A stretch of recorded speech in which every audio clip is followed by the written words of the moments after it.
Hello everyone, welcome back to my channel. I am Smile Bramla. I cleared my FMG in my first attempt with a score of 201 and here I am. I make videos so that I can help you people in gaining a better rank and in just improving your marks. So I really hope you like the video that I have come up with today. So without further ado, let's jump right into the video.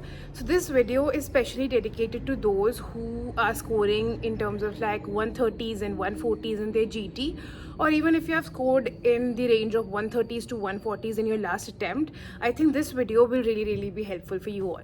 What I believe that you guys are not lacking on content. Like if you can score 130s and 140s, it means you have done the exact amount of content that was required for this exam. But what you guys actually lack at is revision and the way you're doing the questions. These two things, if you work on revision and question solving, I think you can personally rock this exam.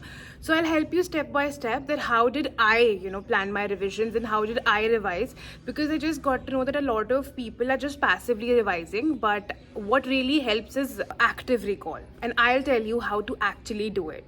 What we passively do or generally do is that we go through a video, we go through our notes, and when it comes to revision, we again read it line to line and we think, okay, we're good to go. But what the thing is that we actually never get to know if we know that fact or no, because we just read it, right? And even if we were trying to recall it, the answer was right in front of us. How are we supposed to know that we remember that fact, or it's just that we saw it and now we think we know it? So what I did instead of this is active recall. Now how it works is, suppose if you're someone who works better with videos, so you watch your video, you read your notes, good. Now when it comes to revision, take your video back to the first minute of it. And now pause it right then and there. Look at the slide which is blank and the teacher is yet to teach it. Now try to fill that blanks up or fill that slide up on your own, right? Or you can also try to teach it to yourself. Now see how much you remember, and if there's any part of it which you don't remember, now when you'll play the video, you will put more emphasis on the facts which you couldn't understand. Otherwise it was just like a story, right? They were just reading out a story to you and you were listening to it. But now when you know that I could not understand this particular part of the story, now you'll put in more emphasis and automatically your brain will take you to that part of the video and try to put more focus on it because you didn't remember it. So I think that's how it'll work for the video people.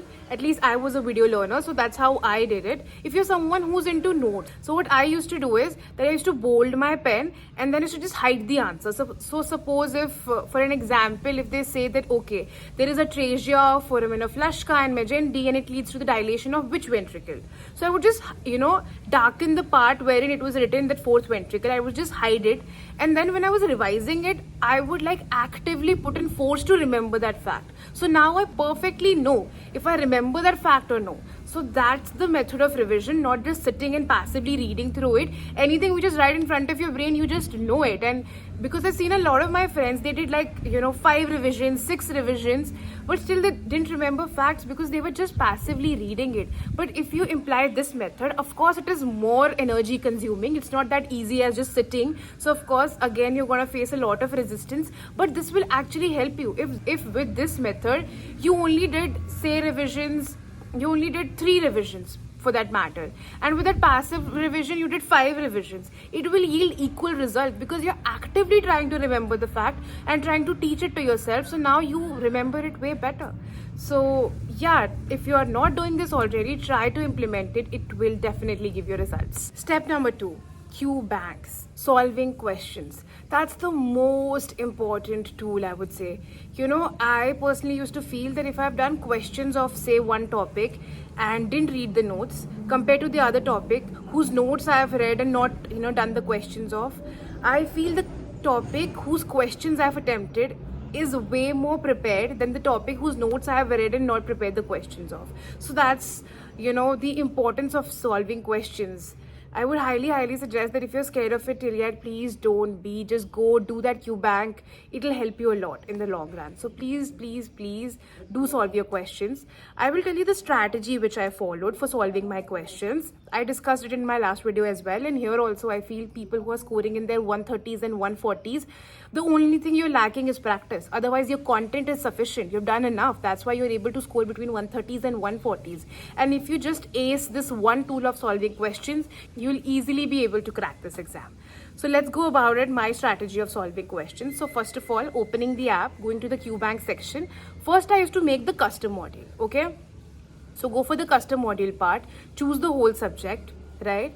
And in Marrow, I had the option of choosing topics also in making custom module. Here I don't have it. So I'll just go with the whole subject. You go for custom module, right? You choose PYQs first because we really want to know the high yield stuff, right? So you choose PYQs, all questions. Go for the test mode because it will basically prepare you for the exam, right? In exam, you're not going to get answers to every question and you cannot spend like minutes and minutes reading the explanation of it. So just to train your mind for that exam perspective, I would highly suggest go for the test mode, right? And then select the amount of questions. I used to select 50, the level of it, choose, you know, the name of your module, right? And go about solving the questions. So now you can see, as this question is about the vein, so I just know that, okay, whenever there's anything about vein of hearts, I need to be more focused because that's a PYQ and it can be repeated. So I need to really ace in this topic of veins of heart, right? Next up, you like this way, you can solve the whole MCQs and you can reach the end of it. You can review what went right, what went wrong. You can review the whole of it. Okay, after reviewing, now when you have solved 50 questions, you actually know what was important and what topics were not important, right? So that's how you can gauge through it.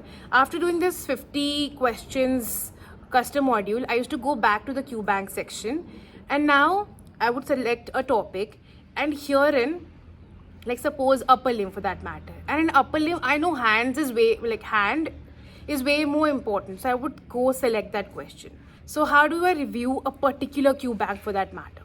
I see if this question has been marked correct by 90% of the people per se, then I would pause everything right then and there and make myself register that point. No matter what, just register that point. It is very, very, very important because if 90% of the people did it right, there's no way you can commit that question wrong, right? Or commit that topic wrong if it comes in the exam again.